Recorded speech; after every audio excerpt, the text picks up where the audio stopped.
Every Thursday on the news, we have a registered dietitian here to talk about making the right choices for your diet. Today, we want to talk with Mary Snell about eggs. So good to see you again, Mary. It's great to be here. Why are eggs so good for us? Well, a couple of things, Scott. They are a great source of protein. And actually, one egg has the same amount of protein as an ounce of meat or chicken or fish.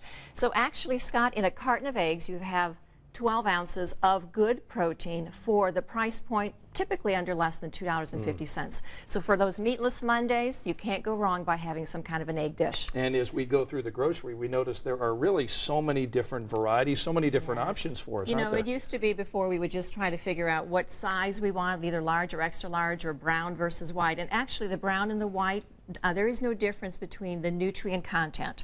So it's really just a matter of preference.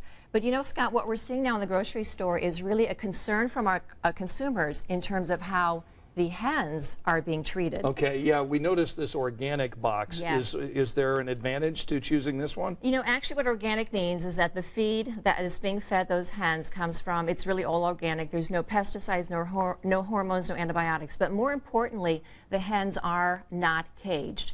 And that's where consumers are trying to make a stand and saying we don't want our chickens caged anymore. Okay, that would be the same thing with these cage-free? The cage-free and the range-free, again, that does indicate the chickens are not caged, but there's still some question in terms of whether they're allowed either access outdoors. And there's really no standards from the government that indicate, yes, you can, you know, how often these chickens have to be outside. This one carton over here that says pasture raised, what do we learn about this? You know, that too is very hazy. We can kind of maybe guess that possibly the chicken had some access to the pasture, but we don't know how much time. And we actually don't even know if the pasture really had.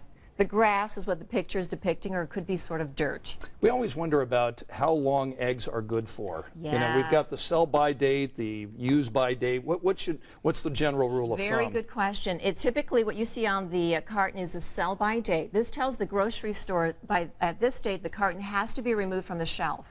But as a consumer, you actually have about 4 to 6 weeks to use those eggs up after the sell-by date.